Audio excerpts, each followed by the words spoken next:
Hello hello hello, कैसे हो बच्चों?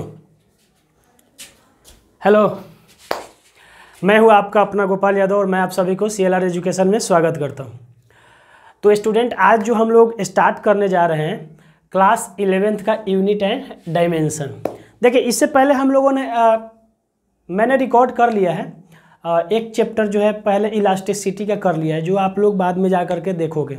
ठीक, अभी जो करंट में 11th वाले चल रहे होंगे उनके लिए, लेकिन अब जो 10th से जो एग्ज़ाम दे करके जो 11th में आ रहे हैं, जो IIT JEE की प्रिपरेशन, नीट और NDA के लिए जो प्रिपेयर करने वाले हैं, उनके लिए ये जो लेक्चर है बहुत इंपॉर्टेंट ही होने जा रहा है। ठीक, तो 11th का जो जर्नी है आपका, चाहे वो JEE का हो, चाहे नीट का हो या NDA का हो या एयरफोर्स, जो 12 लेवल पे जो एग्ज़ाम होते हैं एयरफोर्स, XY ग्रुप और नेवी का, तो उसमें भी जो फिजिक्स का जो कॉन्सेप्ट होता है वो सिमिलर होता है, NCERT पैटर्न वो भी होता है। तो अब जो हम लोग एक नई जर्नी जो स्टार्ट करने जा रहे हैं बेटा, तो आप लोगों को इस जर्नी में लगातार जुड़े रहना है।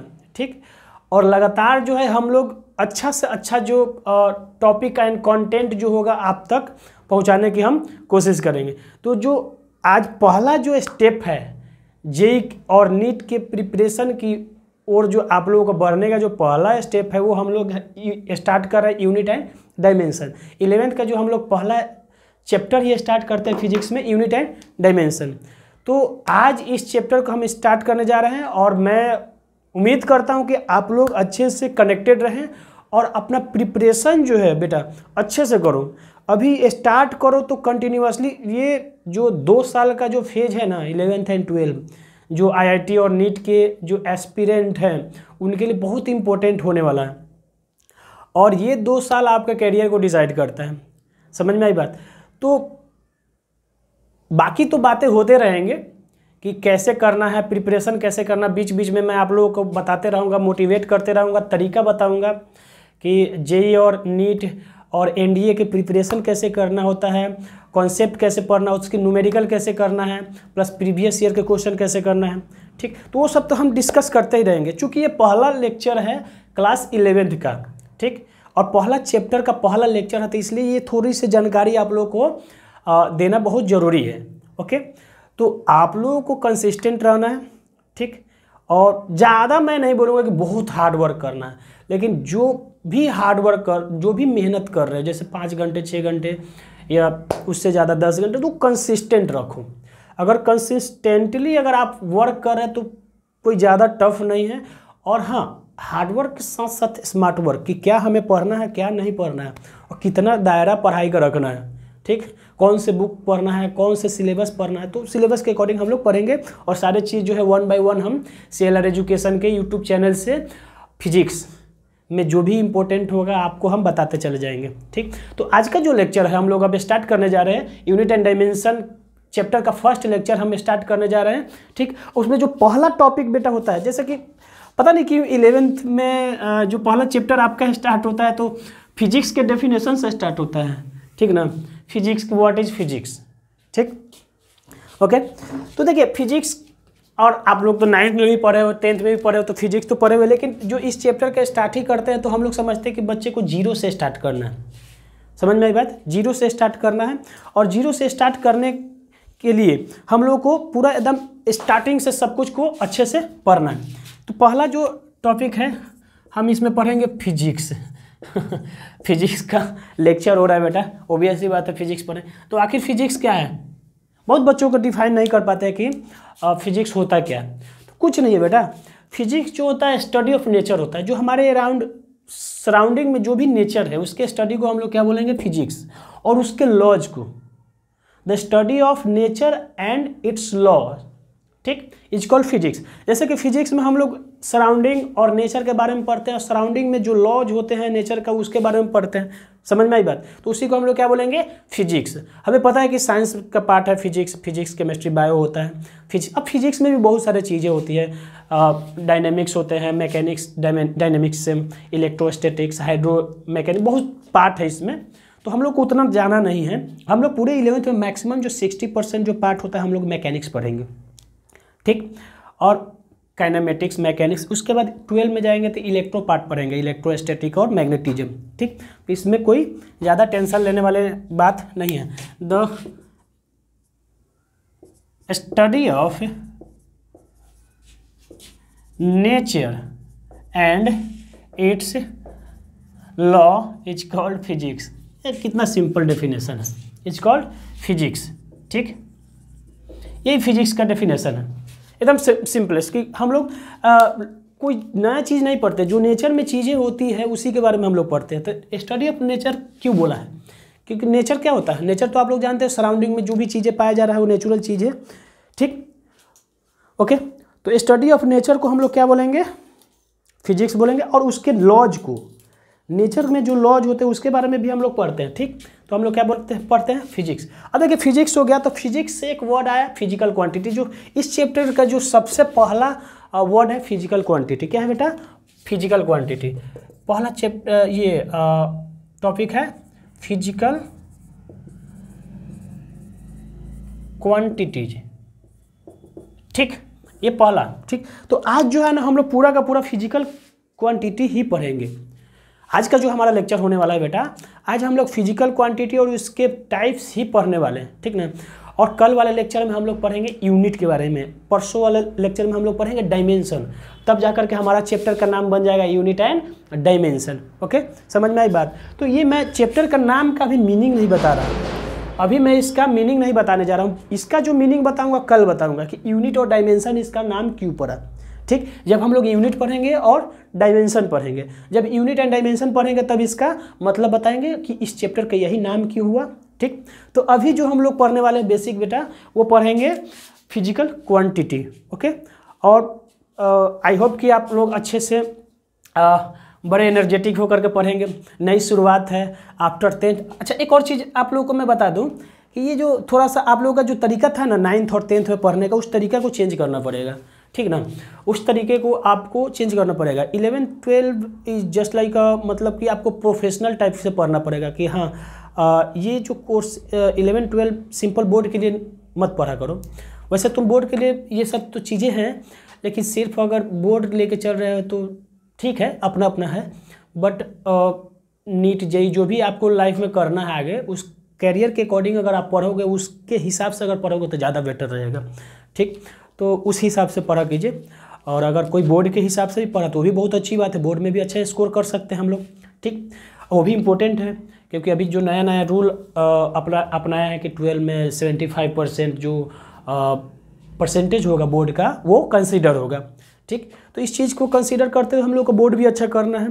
ठीक, तो हमारे जो लेक्चर होंगे यहाँ पे बोर्ड, नीट, जेई और एनडीए और एयरफोर्स का जितने भी कम्पिटिटिव एग्जाम होते हैं 12 का, 12 बेसिस पे, और 12 बेसिस पे जो भी कम्पिटिटिव एग्जाम होता है वो 11th एंड 12 दोनों का कॉम्बिनेशन होता है। ऐसा नहीं होता कि सिर्फ 12 का होगा। समझ में आई बात? ठीक, तो उस हिसाब से आप लोग पढ़िएगा और हम उसी हिसाब से उसी अकॉर्डिंग आपको क्वेश्चन कराएंगे और कॉन्सेप्ट देते जाएंगे। ठीक, तो हमारा जो पहला टॉपिक है बेटा फिजिक्स के बाद, ये तो नॉर्मल टॉपिक है। एक्चुअली पहला जो टॉपिक है हमारा वो है फिजिकल क्वांटिटी इस चैप्टर का। तो फिजिकल क्वांटिटी किसको बोलेंगे? Those quantity which can be measure, जिसको हम लोग मेजर कर सकते हैं उसको फिजिकल क्वांटिटी कह सकते हैं। ठीक, और दूसरा लैंग्वेज में बोल सकते हैं कि दोज क्वांटिटी विच एक्सप्रेस और describe the law of physics. समझ में आई बात? मतलब वैसा क्वांटिटी जिसको हम लोग माप तोल सकते हैं या वो क्या करें, फिजिक्स के लॉ को डिस्क्राइब करें, उसी को हम लोग क्या बोलेंगे? Physical quantity. फिर से सुनिए कि those quantity which can be measured. Okay, ये डेफिनेशन हो गया सिंपलेस्ट। और दूसरा those quantity which can express the law of physics. Okay, और describe the law of physics. Okay, तो इसका डेफिनेशन लिख देते हैं बेटा। आज थ्योरेटिकल पार्ट चलेगा, न्यूमेरिकल पार्ट कल से स्टार्ट होगा मेरे लाल। ठीक, तो physical quantities, those quantities which can be measured. ठीक, ओके, ये हो गया। और दूसरा और में the quantity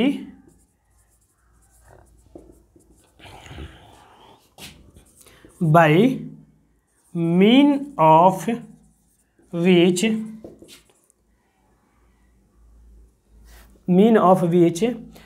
can law of physics mean of which law of physics can be describe mean of which can law of physics described okay can be described ये described. ये थ्योरेटिकल बड़ा बेकार लगता है यार थ्योरी लिखने में। ठीक, ये कैन आगे पीछे लग जाते हैं तो इसमें कोई आप लोग तो बड़े धुरंधर लोग 10th में इंग्लिश वगैरह पूरा एकदम ग्रामेटिकल ये सब चलते होंगे। हम लोग यहाँ पे ग्रामर और इंग्लिश सीखने नहीं आए, फिजिक्स सीखना है। अगर लिखने उखने में कुछ गलती होगी तो आप अपने हिसाब से संभाल लेना, ब्लेम मत करना कि सर ने कैन हैव हैज ये सब नहीं चलता। हम लोग यहाँ पे सिर्फ फिजिक्स का लैंग्वेज समझना है और फिजिक्स समझना है, ठीक ना। बाकी जो है कुछ अगर गड़बड़ होता है ग्रामेटिकल तो तुम लोग अपने जी में संभाल लेगा। तुम लोग इतना कामयाब ये क्या बोलते टैलेंटेड तो हो ही कि कर सकते हो। You all are much more talented than me okay in English. मेरी तो टूटी फूटी इंग्लिश है, जितना है फिजिक्स ही है, इतना ही अपना काम चलता है। तो फिजिकल क्वांटिटी हम लोग का वही है कि जिसको हम लोग माप तोल सकते हैं उसको फिजिकल क्वांटिटी बोलेंगे बेटा, और जिसके वजह से जो है लॉ ऑफ फिजिक्स को हम लोग डिस्क्राइब कर सकते हैं उसको क्या बोलेंगे, फिजिकल क्वांटिटी। अच्छा देखो, फिजिकल क्वांटिटी को डिवाइड दो तरीके से करा गया, ठीक।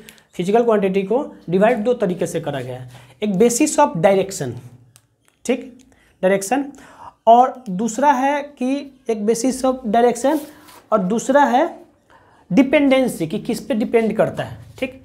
तो देखिए there are 3 type of physical quantity on the basis of direction.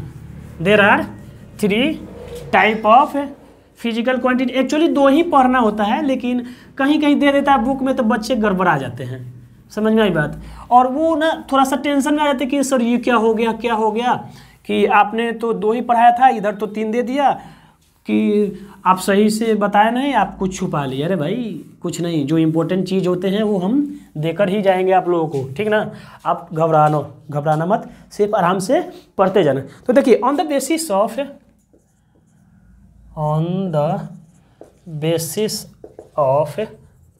Direction there are mainly 2 ही होता है, लेकिन 3 लिख देते हैं। There are 3 types of physical quantity. Short में लिख रहा हूं बेटा, फिजिकल को PHY लिख दिया, ओके। ये टॉपिक है, ठीक ना, ये कोई टाइप नहीं है। अच्छा ठीक है, हाँ आ गया, ठीक। तो देखिए पहला क्या होता है, पहला होता है बेटा स्केलर क्वांटिटी, स्केलर क्वांटिटी या स्केलर फिजिकल क्वांटिटी भी बोल सकते हैं। तो देखिए इसको क्या बोलते हैं, एक चीज़ मैं बताने जा रहा हूँ कि जैसे मान लीजिए मैं लेता हूँ 30 मीटर, क्या लिया 30 मीटर। तो इसको ध्यान से देखिए, 30 मीटर अगर है, ठीक, ओके, तो ये जो नंबर वाला पार्ट है ना, न्यूमेरल नंबर, तो इसको बोलते हैं मैग्नीट्यूड। फिजिक्स में जो नंबर का जो पार्ट होता है उसको क्या बोलेंगे हम, मैग्नीट्यूड। क्या बोलेंगे बेटा, मैग्नीट्यूड, ओके। और ये देखिए ये आपको दिख रहा होगा यूनिट। मीटर क्या होता है, यूनिट होता है किसका, लेंथ का, ठीक। तो ये जो 30 मीटर मैंने लिखा है, तो 30 क्या हो गया मैग्नीट्यूड और मीटर क्या हो गया बेटा, यूनिट, ठीक हो गया।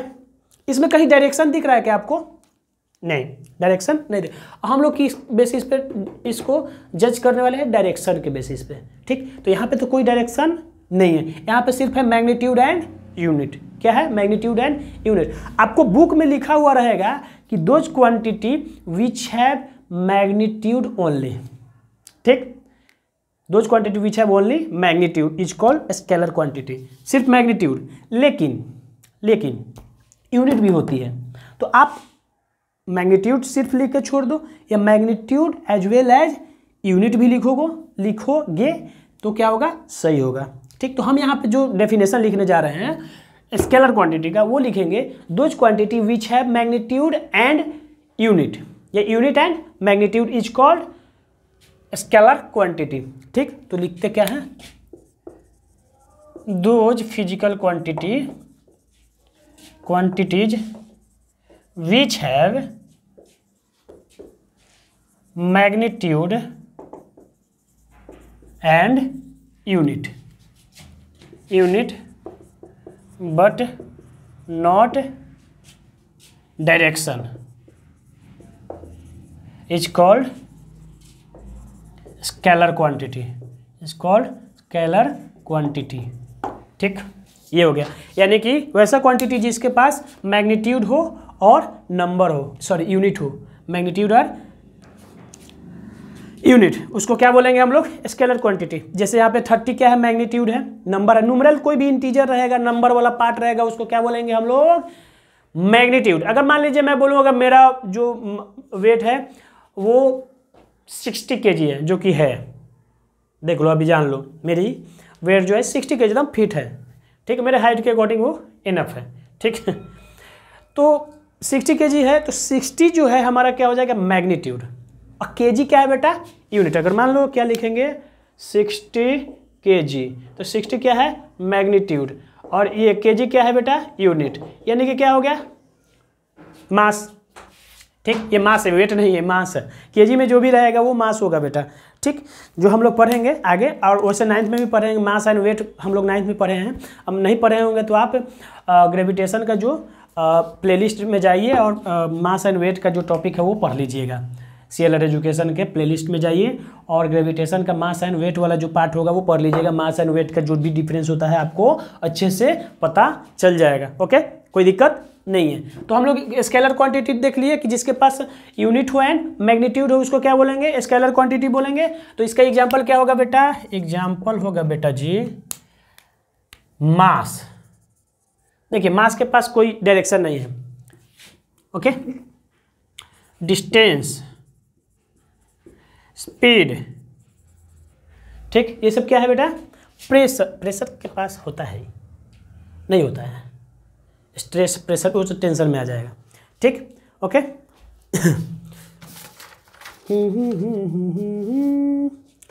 ठीक, ये हो गया डेंसिटी, वॉल्यूम, ETC। बाकी रहने देता, 5 तो एग्जाम्पल हो गया, बाकी सब तुम लोग निकाल करके लाओगे, 10-15 लिख करके लाओगे। होमवर्क में दे देंगे कि right the 10 examples of scalar quantity and vector quantity. आप लोगों को एग्जाम ये होमवर्क में दे देंगे और आप लोग लिख करके कमेंट में डालिएगा। ओके, ठीक। तो ये हमारा हो गया mass, distance, speed, density and volume, ETC जो हो गया, ये सब क्या है बेटा, स्केलर क्वांटिटी, क्योंकि इसके पास यूनिट है और मैग्नीट्यूड है, इसके पास कोई डायरेक्शन नहीं है। ठीक, अब दूसरा आ जाता है हमारा वेक्टर क्वांटिटी। क्या आ जाएगा बेटा, वेक्टर क्वांटिटी। ठीक, तो वेक्टर में क्या होता है कि कुछ नहीं करेंगे, हम इसी में थोड़ा सा चेंजेज करेंगे। ये जो 30 मीटर लिखा है बेटा, मैं इसी में थोड़ा सा चेंजेज करूंगा, बाकी कुछ हम अलग से करने नहीं जा रहे हैं। ठीक, तो चेंज क्या करेंगे, ये जो लिखा हुआ है 30 मीटर, मैं यहाँ पे सिर्फ नॉर्थ लिख ले रहा हूँ।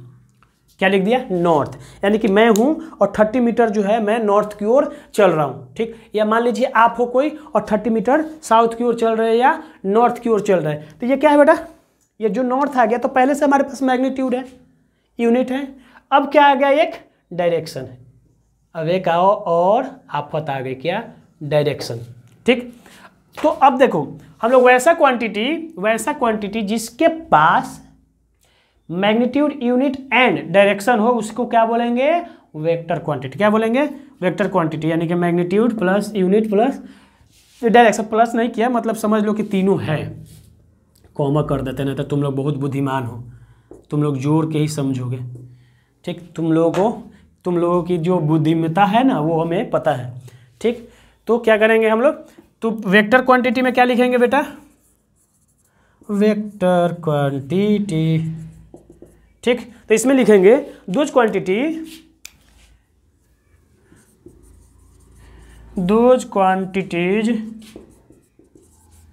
विच हैव मैग्नीट्यूड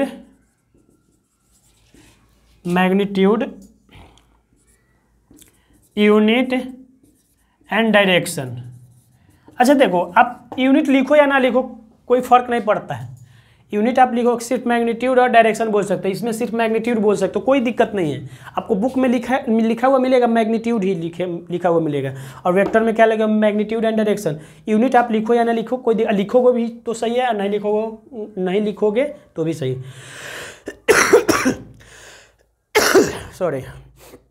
तो ये हो गया हमारा वेक्टर क्वांटिटी, बड़े आराम से पढ़ते जाएंगे। अब इसमें एक टेंशन देने वाला टेंसर क्वांटिटी करके आता है, ये पढ़ना उड़ना नहीं रहता है, थोड़ा सा कहीं कहीं बीच में बुक में दे देता है। तो थर्ड जो हो जाता है वो टेंसर, लेकिन मेनली जो हम लोगों का यही दो पढ़ना होता है, स्केलर एंड वेक्टर। जबकि हम लोग जो नेक्स्ट चैप्टर पढ़ेंगे यूनिट एंड डायमेंशन के बाद जो हम लोग चैप्टर पढ़ेंगे उसमें हम लोग वेक्टर क्वांटिटी ही पढ़ेंगे। क्या पढ़ेंगे बेटा, vector quantity.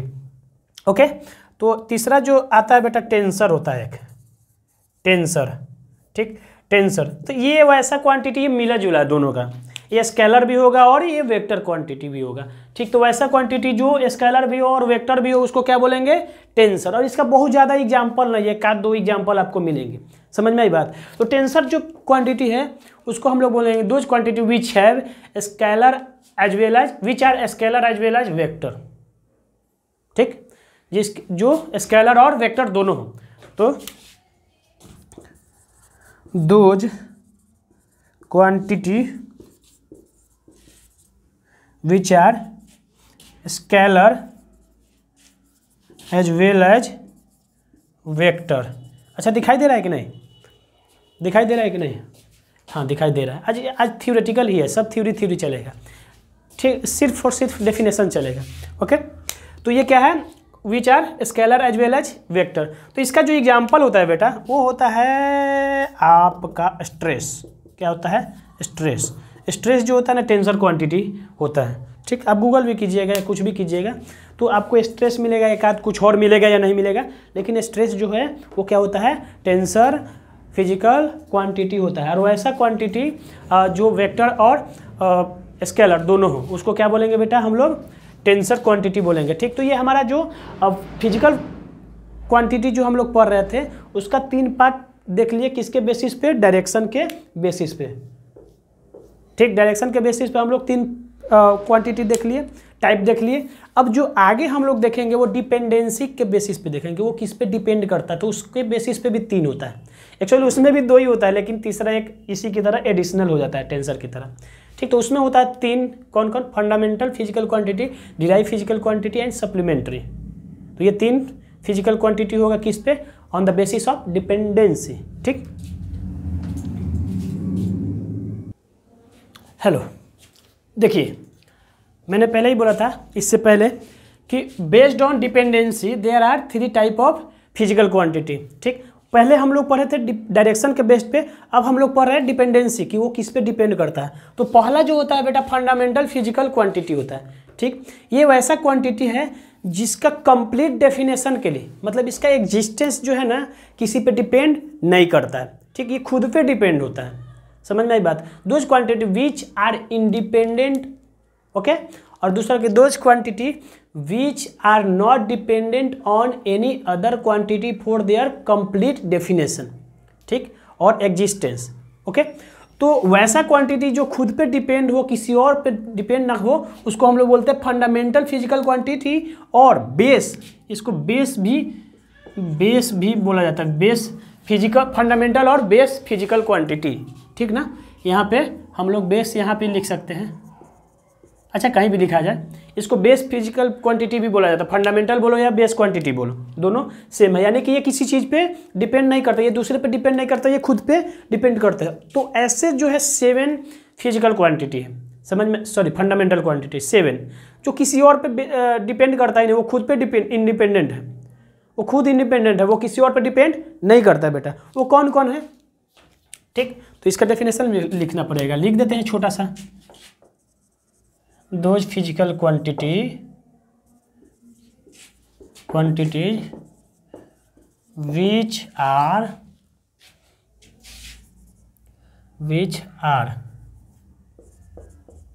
not dependent on other for their complete definition. ठीक, मतलब ये इंडिपेंडेंट है। क्या है? इंडिपेंडेंट है। तो ये जो है बेटा 7 होता है। कौन कौन लिख देते हैं, ये 7 है। ए पहला जो होता है ये मास होता है। क्या होगा? मास। ठीक, अच्छा इसका यूनिट की बात करें तो क्या होगा? KG, kilogram. ओके, दूसरा जो होता है मास, लेंथ होता है। क्या होता है? लेंथ। तो इसका जो यूनिट की बात किया जाए तो ये होता है मीटर। क्या होगा बेटा? मीटर। सी, इसका जो बात करें हम लोग तो ये होता है टाइम। तीसरा टाइम। अच्छा, टाइम का यूनिट क्या होता है आप लोगों को पता ही है। ठीक, सेकेंड। ओके, डी ये होता है टेम्परेचर। क्या होगा बेटा? टेम्परेचर। इसका जो यूनिट होगा केल्विन। क्या होगा? केल्विन। ये ऐसा यूनिट में लिख रहा हूँ, ठीक ना। केल्विन होता है। अच्छा, सेल्सियस भी होता है, फ़ारेनहाइट भी होता है टेम्परेचर का, लेकिन हम लोग ऐसा ही यूनिट लिख रहे हैं तो ये क्या होता है? केल्विन होता है। अच्छा, ई ये होता है करेंट। ठीक, क्या होता है? करेंट। अच्छा, करेंट का जो यूनिट होता है बेटा वो होता है एम्पियर। क्या होगा? एम्पियर। आप लोग 10th में पढ़े होंगे, अभी जस्ट आप लोग पढ़ के आए होंगे, 10th का एग्जाम दिए होंगे तो इलेक्ट्रिसिटी में। ठीक, ई एफ तो ये होता है amount of substance. Amount of substance. अच्छा, इसको हम लोग ये इसका जो यूनिट होता है वो होता है मोल। क्या होता है? मोल। मोल कॉन्सेप्ट अभी आप लोग केमिस्ट्री में स्टार्ट ही होगा, पहला ही चैप्टर जो होगा आप लोगों का बेसिक केमिस्ट्री में जो होता है, फिजिकल केमिस्ट्री में आप लोग मोल कॉन्सेप्ट पढ़िएगा, और 9th में भी आप लोग मोल कॉन्सेप्ट पढ़ेंगे। तो अमाउंट ऑफ जो सब्सटेंस होता है वो उसका जो यूनिट होता है क्या होता है बेटा? मोल। अच्छा, ये तो एफ हो गया। जी फॉर गोपाल सर। ठीक, तो जी फॉर गोपाल सर, तो ये होता है गोपाल सर का क्या है? Luminous intensity. इसको हम लोग, इसका यूनिट जो होता है बेटा कैंडेला होता है। क्या होता है? कैंडेला। इसको डिनोट करते हैं सीडी से। ठीक, तो ये 7 फंडामेंटल और बेस क्वांटिटी है, फिजिकल क्वांटिटी ये सब। अच्छा, एक और चीज़ मैं आप लोगों को जानकारी के लिए बता दूं, जो बच्चे पहले से कनेक्टेड है CLR एजुकेशन से, ये जो चीज़ें मैं आज का लेक्चर जो पढ़ा रहा हूँ ये मैं 9th क्लास के भी पहला लेक्चर में यही पढ़ाया हुआ 9th, लेकिन इसमें थोड़ा सा एक्सटेंड करके हम पढ़ा रहे हैं 11th के अकॉर्डिंग, उस समय 9th के अकॉर्डिंग, लेकिन वहाँ भी मैंने फंडामेंटल फिजिकल क्वांटिटी और डिराइव फिजिकल क्वांटिटी ये सब सारे चीज़ें पढ़ाया था। ठीक ना, और स्केलर वेक्टर ये सब पढ़ाया था। ठीक, तो अगर आपको यहाँ पे कोई दिक्कत हो तो 9th क्लास का जो पहला लेक्चर है, जो मोशन चैप्टर का पहला लेक्चर भी आप जा करके प्लेलिस्ट में देख सकते हैं, सारा लेक्चर है वहाँ पे। तो ये सारी चीज़ें यहीं पे हैं। ठीक, तो ये हो गया हमारा फंडामेंटल फिजिकल क्वांटिटी, और ये 7 होता है बेटा। ये जो 7 है ना, mass, length, time, temperature, current, amount of substance and luminous intensity. ठीक, तो ये सारे चीज़ जो है किसी और पे डिपेंड नहीं करता, इसका एग्जिस्टेंस, इसका डेफिनेशन खुद पे डिपेंडेंट रहता है, इंडिपेंडेंट रहता है। ये किसी और क्वांटिटी पे डिपेंड नहीं करता है, समझ में आई। ये दूसरे को डिराइव करता है, इसके हेल्प से दूसरे क्वांटिटी पैदा लेते हैं, इसका खुद का एग्जिस्टेंस है, समझ में आई बात है। तो ये इंडिपेंडेंट होता है, ये किसी पे डिपेंड नहीं होता बेटा, समझ में आ गई बात। तो ये हमारा हो गया क्या? Fundamental physical quantity. अच्छा देखो, इसमें जो बाकी चीज़ मास, लेंथ, टेम्परेचर, टाइम, ये सब तो आप लोग जान रहे हो, समझ रहे हो, करेंट भी समझ रहे, लेकिन ये अमाउंट ऑफ सब्सटेंस की जो बात है और लुमिनस इंटेंसिटी, ये क्या होता है, इसमें थोड़ा सा आप लोगों को लग रहा है कि सर ये बता देते तो बहुत अच्छा होता। ठीक, तो जो बहुत अच्छा होता है ना बेटा, हम उसको बता ही देते हैं। ठीक, तो अमाउंट ऑफ सब्सटेंस, जैसे हम लोग मास मेजर करते हैं, तो मास मेजर करते बहुत बड़े पैमाने पे है, ठीक ना, बहुत बड़े पैमाने पे। लेकिन ये जो अमाउंट ऑफ सब्सटेंस, ये भी एक तरह से मास ही होता है। अमाउंट ऑफ सब्सटेंस का मतलब क्या होगा? कितना सब्सटेंस है, वो एटॉमिक और मोलिकुलर लेवल का जो मास अमाउंट ऑफ सब्सटेंस होता है ना, उसको हम लोग मोल में मेजर करते हैं, समझ में आई बात। एटॉमिक और मोलिकुलर लेवल की बातें जो हुई वहाँ पे होते हैं ना, atomic mass, molecular mass, atomic weight, molecular weight, ये सब हम लोग पढ़ते हैं। तो वहाँ पे बेटा जो हम लोग पढ़ते हैं वहाँ पे अमाउंट ऑफ सब्सटेंस, तो देखिए यहाँ पे 2 चीज़ आ गया, या मास और अमाउंट ऑफ सब्सटेंस लगभग सेम है। ये बड़े पैमाने पे होता है, ये ज़्यादा वजन नापने के लिए, मास नापने के लिए होता है, और ये छोटा एटॉमिक और मोलिकुलर लेवल की जो मेजरमेंट होती है उसके लिए अमाउंट ऑफ सब्सटेंस होती है। इसमें कोई दिक्कत नहीं होगी। ठीक, अब देखिए इसमें लुमिनस इंटेंसिटी है, तो लुमिनस का मतलब, अच्छा लुमिनस वर्ड से तो पता चल रहा है कि लाइट क्या होता है, लाइट। ठीक, इंटेंसिटी मतलब उसका लेवल ऑफ ब्राइटनेस, समझ में आई बात। तो अगर हम लोग के घर में जो ट्यूबलाइट जलती हैं, ठीक, तो उसमें कितना ब्राइटनेस है, या हाई ब्राइटनेस है या लो ब्राइटनेस है या मीडियम है, ठीक, तो उसकी जो measurement of brightness of light होगा ना, उसी को हम लोग बोलते हैं लुमिनस इंटेंसिटी, लुमिनस इंटेंसिटी। और उसको मेजर किस में करते हैं हम लोग, कैंडेला में। किस में करेंगे बेटा, कैंडेला में। फिर से याद रखो, लुमिनस इंटेंसिटी जो है ये measurement of brightness of light है। किसी भी ट्यूबलाइट का हो गया या बल्ब हो गया, इलेक्ट्रिक बल्ब जो ग्लो करता है, तो उसकी जो ब्राइटनेस वो कितना डीम है या ब्राइट है, उसकी जो मेजरमेंट हम लोग करते हैं बेटा, वो किस में करते हैं, लुमिनस इंटेंसिटी में। और उसका यूनिट क्या होता है, कैंडेला। डिनोट किससे करते हैं, CD से। ये भूलने वाली बात नहीं है। ठीक, तो आई होप कि ये सब समझ में आ गया होगा। तो अगला जो नेक्स्ट हम लोग का जो टाइप है वो है डिराइव क्वांटिटी। ठीक, तो डिराइव क्वांटिटी को हम यहीं पे कर देते हैं, ये इसको कैंडेला का थोड़ा सा हटा करके यहाँ पे हम क्या करेंगे, डिराइव फिजिकल क्वांटिटी कर देते हैं। ठीक, तो पहला यहाँ पे, दूसरा क्या होगा, ये जो 7 फंडामेंटल फिजिकल क्वांटिटी हो गया। ठीक, अब हम लोग क्या पढ़ रहे हैं,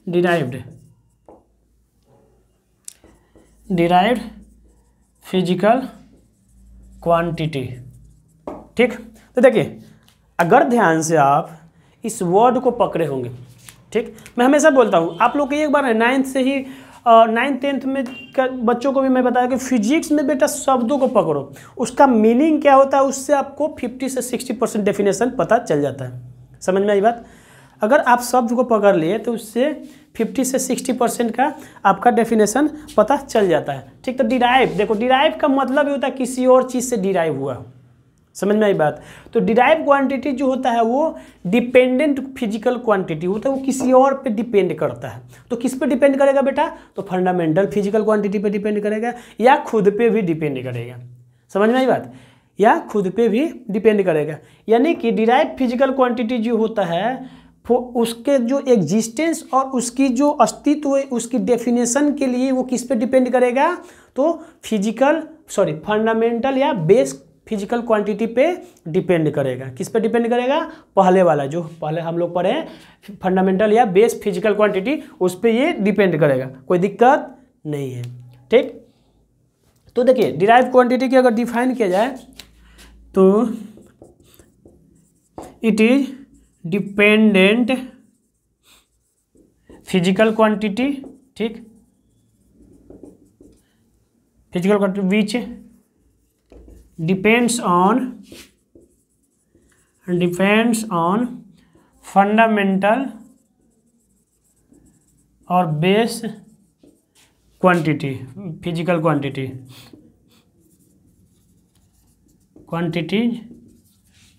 for their definition।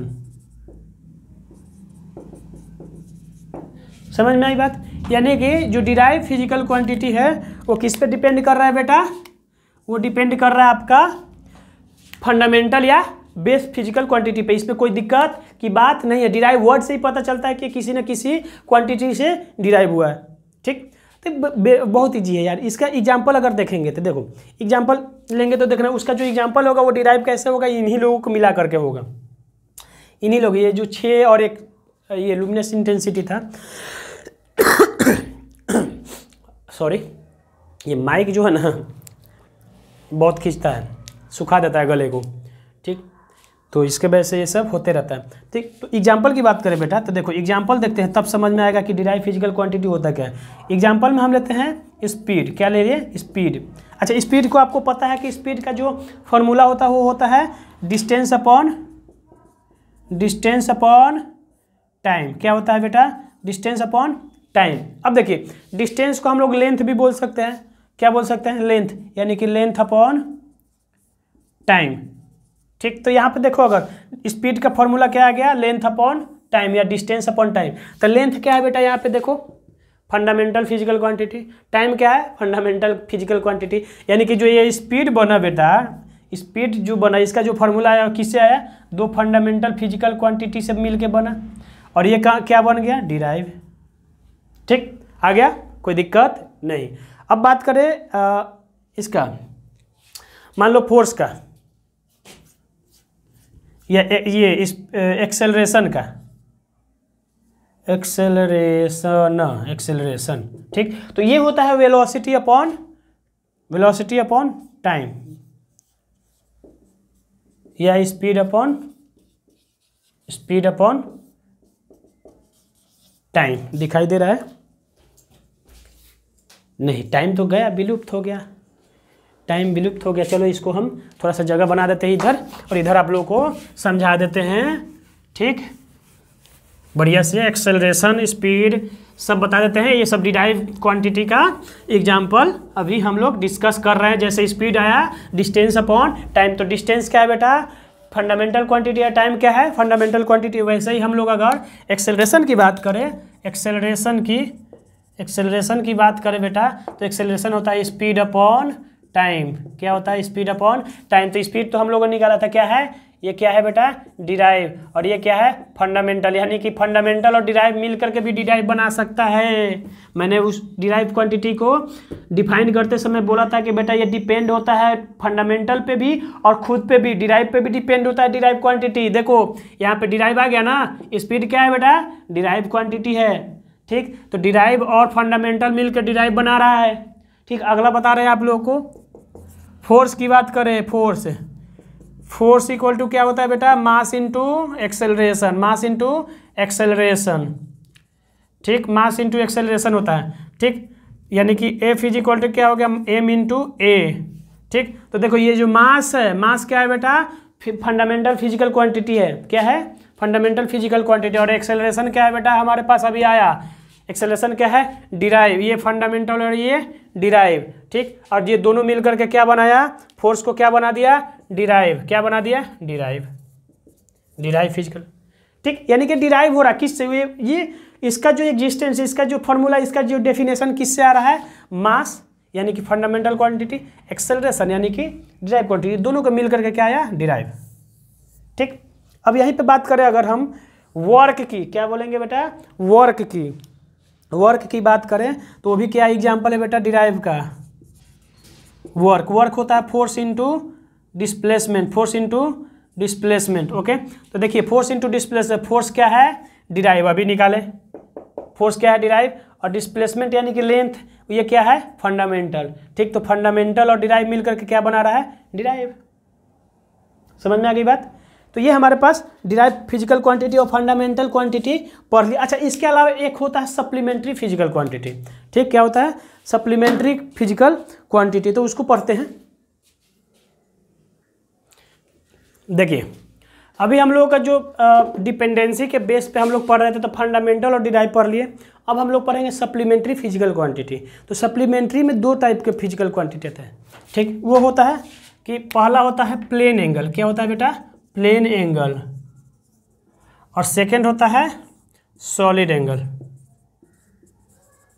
ये नया होगा सर, ये एंगल तो पढ़े थे, ये जो 11th के बच्चे जो आते हैं, ये जो 10th पास करके जस्ट आते हैं, तो उनके लिए ये नया लगता है कि सर ये एंगल तो हम पढ़े थे, ये प्लेन एंगल कहाँ से आ गया और ये सॉलिड एंगल कहाँ से आ गया। जो एंगल हम लोग पढ़े थे वो कौन सा एंगल था, इन लोग के दिमाग में बात आएंगी। तो बेटा जो अभी तक आप लोग एंगल पढ़ते आ रहे हो 9th 10th में, तो वो आप लोग पढ़ते आए हो प्लेन एंगल। इसको डिनोट करते हैं हम लोग थीटा से। ठीक, तो थीटा से डिनोट करते हैं, और इसका ऐसा यूनिट जो होता है रेडियन होता है। ठीक, और ये 2 डायमेंशनल होता है, 2 डायमेंशनल 3 डायमेंशनल जो अभी आप लोग पढ़ेंगे। ठीक, फिजिक्स में ही पढ़ोगे, मैथ में भी पढ़ोगे। ठीक ना, ओके। तो ये जो प्लेन एंगल है बेटा वो 2 डायमेंशनल होता है, और इसका यूनिट जो होता है रेडियन होता है। ओके, तो देखिए हम लोग पढ़े हैं थीटा की वैल्यू अगर की बात किया जाए, तो मान लीजिए ये सर्कल है, गंदा सा सर्कल बन गया, अंडा जैसा भी है, मान लो सर्कल। मेरे कलाकारी जो है ना बहुत थोड़ा सा दिक्कत वाली बात है। ठीक, तो सर्कल की बात करें बेटा, तो ये इसका क्या हो गया, रेडियस है। ठीक, एक हम आर्क बनाते हैं। ठीक, आर्क। ओके, तो ये रेडियस हो गया। ओके, और ये जो है यहाँ से यहाँ जो है ये आर्क का लेंथ है, क्या है, लेंथ L। ओके। तो अगर हमारी जो बात करें कि मान लीजिए कोई ये थीटा है, ठीक, यहाँ से यहाँ के बीच का जो इस आर्क का जो एंगल है थीटा, तो हम लोग को पता है ना कि, और यही जो है बेटा प्लेन एंगल है। यही क्या है बेटा? Plane angle. देखो प्लेन एंगल थीटा से डिनोट करते हैं आप लोग sine theta, cos theta, tan theta पढ़े होंगे ट्रिग्नोमेट्री 10th में, ठीक। तो वो क्या पढ़े थे आप लोग? प्लेन एंगल ही पढ़े थे, ठीक। अच्छा, इस रेडियस का जो पूरा ये क्या होता है? सरकमफेरेंस 2 पाई होता है। क्या होता है? 2 पाई आर, ओके। लेकिन अगर एंगल की बात करें तो एंगल कितना होता है? 2 पाई। क्या होता है? 2 पाई, ठीक। तो अगर हम लोग को थीटा की चाहिए वैल्यू, तो थीटा इक्वल टू क्या हो जाएगा बेटा? क्या हो जाएगा? Arc upon radius. Theta equal to क्या होता है? आर्क अपॉन रेडियस, ठीक, रेडियस। यानी कि थीटा इक्वल टू क्या होगा? L upon R. यानी कि प्लेन एंगल का वैल्यू क्या आ गया आपके पास? एल अपॉन आर, यानी कि आर्क अपॉन रेडियस। तो ये हमारा प्लेन एंगल है। और जो थीटा का वैल्यू होता है टोटल क्या होता है? 2 पाई, क्योंकि ये सर्कल है ना, सर्कल का क्या होता है? 2 पाई होता है, ओके। अब बात करते हैं हम लोग सॉलिड एंगल, ठीक। तो सॉलिड एंगल को जो डिनोट करते हैं बेटा, वो हम लोग करते हैं जैसे इससे, रो से, जैसे करंट में हम लोग रो रेजिस्टेंस को डिनोट करते थे वैसे। तो देखो प्लेन एंगल तो आप लोग पढ़े, वो सब समझ में आ रहा है। अच्छा, इस प्लेन एंगल का जो एसआई यूनिट होता है, एसआई यूनिट, तो ये होता है बेटा रेडियन। क्या होता है? रेडियन, ओके, हो गया। अब देखिए सॉलिड एंगल की जो बात करें तो इसमें हम लोग का जो डेफिनेशन होता है, और इस सॉलिड एंगल कहाँ पे? तो स्फेयर को लेकर के कंसीडर हम लोग करते हैं। सॉलिड एंगल के लिए हम लोग क्या लेते हैं? स्फेयर, ठीक। और प्लेन एंगल के लिए क्या लेते हैं हम लोग? सर्कल, क्योंकि सर्कल जो है 2D डायग्राम है। क्या है? 2D डायग्राम, 2 डायमेंशनल है। और स्फेयर जो होता है बेटा वो 3 डायमेंशनल होता है। स्फेयर क्या होता है? 3 डायमेंशनल स्ट्रक्चर होता है। तो देखिए हम लोग क्या करेंगे, एक सॉलिड और स्फीयर भी लेंगे तो सॉलिड स्फीयर लेंगे, ठीक, और उसमें से एक कोन काटेंगे, ठीक। तो ये बनाते हैं हम थोड़ा सा एक स्फीयर, ठीक। ये स्फीयर बन गया, दिख रहा है क्या? स्फीयर नीचे से कट गया क्या? थोड़ा सा कटा, लेकिन मान लो। और ये स्फीयर जो है देखो डायग्राम जो है ना मेरा बड़ा मसाला बनता है, एकदम मज़ेदार, एकदम आलू की तरह, तो टमाटर की तरह, तो अंडे की तरह ज़्यादा बनता है मेरा डायग्राम। अंडा ठीक है, शरीर के लिए ठीक रहता है, ठीक। अंडा प्रोटीन ज़्यादा मिलता है, ठीक, ओके। तो देखिए क्या होता है कि सॉलिड एंगल की बात करें तो हमने क्या लिया? स्फीयर। यहाँ पे लिख देते हैं स्फीयर, नहीं तो कंफ्यूज कर जाओगे। स्फीयर, तो स्फीयर का जो थीटा की जो एंगल होता है टोटल 4 पाई होता है। जैसे सर्कल का 2 पाई होता है वैसे इसका क्या होता है? 4 पाई होता है, ठीक। तो स्फीयर का जो ये स्फीयर का जो रेडियस इसके सेंटर से कितना एंगल बनाता है ना, उसी को हम लोग बोलेंगे सॉलिड एंगल। तो जैसे आप लोग कोन खाए हो, कोन जो आइसक्रीम, अरे बहुत खाते हो तुम लोग यार स्टूडेंट्स, तुम लोगों को तो फेवरेट है ना चॉकलेट, कॉर्नेटो जाते तो कोन उसमें जो भर के देता है, या कॉर्नेटो आजकल, तो कोन का जो एंगल होता है वही सॉलिड एंगल होता है। वो कैसे दिखाएंगे? अभी तुरंत दिखाएंगे आपको। तो देखिए यहाँ पे हम बात करें, ये है हमारा सेंटर, तो सेंटर से ये गया, ये रेडियस हो जाएगा, क्योंकि इसको टच करेगा तो क्या होगा बेटा? ये रेडियस, यहाँ से एक और रेडियस गया, ठीक, ओके। और ये जो है ना, मान लीजिए ये कोन बना रहा है। क्या बना रहा है? कोन, ओके। क्या बना रहा है? तो ये भी क्या होगा? ये इसका सेंटर होगा, बीच वाला भी। तो ये लिखे या ना लिखे, छोड़ो ना, इसको हटा देते हैं। दिख रहा है? ज़्यादा छोटा तो नहीं ना दिख रहा है? कोन एक दिख रहा है ना सॉलिड, ठीक, हाँ कोन दिख रहा है, बढ़िया दिख रहा है, ओके। तो देखिए ये कोन है। मान लीजिए एक सॉलिड स्फीयर से हम क्या के कंचे, तो देखिए कंचे जो गोली खेलते हो, कंचे, तो उसको सॉलिड स्फीयर बोला जाता है, ठीक। या जो क्रिकेट का जो ड्यूज बॉल जो क्रिकेटर खेलता है वो भी सॉलिड स्फीयर है, उसमें बीच में गैप नहीं होता है, ठीक। तो वैसा स्फीयर जिसमें बीच में वैकेंट ना हो, हॉलो नहीं हो, उसको क्या बोलेंगे? सॉलिड। तो सॉलिड रहता है। अगर उसमें से हम एक कोन काट लिए, क्या कर लिए बेटा? कोन। तो ये जो बेटा एंगल जो बन रहा है ना, ये वाला, इसी को हम लोग बोलते हैं सॉलिड एंगल। क्या बोलते हैं? सॉलिड एंगल, ठीक। और ये जो पार्ट है, ये जो एरिया है इसका, ये एरिया जो है कोन का, ये जो एरिया है इसको हम लोग बोलेंगे एस। क्या बोलेंगे? एस, ठीक। इसको क्या बोलेंगे? एरिया को एस बोलेंगे, या ए ही बोल देते हैं ना, क्या दिक्कत है? ए ही बोल देते हैं, ज़्यादा कन्फ्यूजन की बात नहीं है। और ये रेडियस क्या है? ये रेडियस क्या है? आर। तो अगर हम लोगों को ये सॉलिड एंगल की फॉर्मूले की बात करें तो ये क्या आ जाएगा बेटा? ये बोलता है कि रो इज इक्वल टू क्या होता है? Area of cone upon radius of sphere का square of radius of sphere, यानी कि स्क्वायर ऑफ रेडियस का ये, यानी कि हमारे पास क्या आ गया, rho equal to R, rho equal to A upon radius का स्क्वायर। ठीक, तो ये हमारा क्या आ गया, सॉलिड एंगल। ठीक, तो मान लीजिए कि कोई सॉलिड स्फीयर से एक कोन काट लिए, तो उसको कोन का जो एंगल होता है बेटा, उसी को हम लोग क्या बोलेंगे, उसी को हम लोग बोलेंगे सॉलिड स्फीयर। तो देखो यहाँ पे एक कोन बनाने जा रहे हैं, और आप लोग कॉर्नेटो तो खाए ही हो, आइसक्रीम जो कॉर्नेटो सब जाहिल खाए हुए हो, सब नौटंकी करते रहते हो तुम लोग, इसको फाड़ नहीं सकते हैं। ये जो भूंजा वगैरह वाला, रे आजा आजा आजा बन जा कोन, यस बन गया, ये देखो कोन। ठीक, ये कोन बन गया ना, देखो अच्छा वाला नोट्स को हमने क्या कर दिया, कोन बना दिया। ठीक, ये कोन बन गया। अब इसमें जो आइसक्रीम आप लोग क्या करते हो, भर के खाते हो। ठीक, कॉर्नेटो वाला कुछ इसी टाइप का होता है ना। ठीक, और ऊपर से जो है आप लोग जीभ लप लपा के चाटते रहते हो। ठीक, मम्मी पापा हमको और कुछ नहीं पसंद है, कॉर्नेटो वो भी चॉकलेट फ्लेवर, वनीला फ्लेवर, तो क्या क्या फ्लेवर। तो देखिए बेटा क्या होता है, अब देखते हैं फ्लेवर बाद में देखना।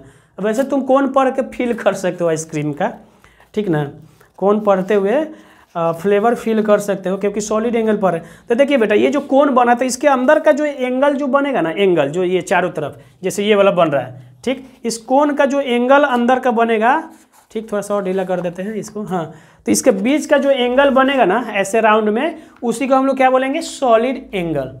क्या बोलेंगे बेटा, सॉलिड एंगल। मान लीजिए कि एक स्फीयर है, एक कंचा है, एक कोन बीच में से उसको उसमें से निकाल लिए समझ में आई बात। तो सॉलिड एंगल कुछ नहीं है, आपका एरिया अपॉन रेडियस का स्क्वायर को कि हम लोग उसको क्या बोलेंगे, सॉलिड एंगल बोलेंगे। और ये जो क्या है, स्फीयर है, एक स्फीयर में से अगर हम एक कोन काट लेते हैं, सॉलिड कोन काट लेते हैं, तो उसका जो बीच का जो एंगल होगा उसी को क्या बोलेंगे बेटा, सॉलिड एंगल बोलेंगे। तो इसकी अगर हम लोग एसआई यूनिट की बात करें तो ये होता है बेटा स्टेरेडियन। क्या होता है, स्टेरेडियन। इसकी एसआई यूनिट की बात करें तो एसआई यूनिट जो होता है बेटा, SI unit is steradian, steradian. ठीक, ये होता है, तो ये सॉलिड एंगल हो गया।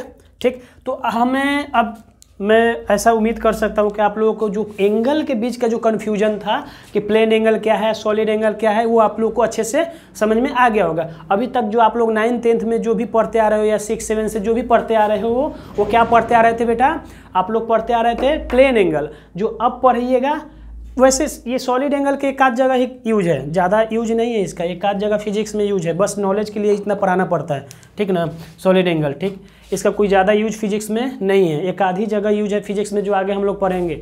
ठीक, तो ज़्यादा घबराने की बात नहीं है, बस जानकारी इतना रखना है कि एंगल दो टाइप का होता है, प्लेन एंगल और सॉलिड एंगल। सॉलिड एंगल जो होता है 3D होता है। क्या होता है, 3D, क्योंकि स्फीयर का जो स्ट्रक्चर होता है 3D होता है, तीनों जहाँ से देखो सब वो गोल दिखाई देगा। और जो ये सर्कल होता है वो 2D होता है। ठीक, तो प्लेन एंगल जो होगा 2D में होगा। प्लेन एंगल में क्या होगा बेटा, 2D डायमेंशन होता है, और सॉलिड एंगल का क्या होता है, 3D डायमेंशन होता है, मतलब 3 डायमेंशन होता है। ठीक, तो आई होप कि आप लोग ये लेक्चर को बहुत इंजॉय किए होंगे और बहुत अच्छे से समझ में आया होगा। एकदम बेसिक जो चीज़ें थी, एकदम जीरो लेवल से, यहाँ से बोल सकते हैं कि हम 11th का जो है ABCD से स्टार्ट कर रहे हैं फिजिक्स में। समझ में आई बात। तो रेगुलरली लेक्चर को फॉलो कीजिए और अच्छे से पढ़िए। बाकी स्टार्ट हो गया एक न्यू जर्नी, उसको हम लोग एंजॉय करेंगे और मज़े मज़े में फिजिक्स पढ़ेंगे, ज़्यादा स्ट्रेस नहीं लेने का। हाँ, थोड़ा सा आप लोग को कंसिस्टेंसी बनाए रखना होगा। तो चलिए मिलते हैं नेक्स्ट लेक्चर में, तब तक के लिए जय हिंद।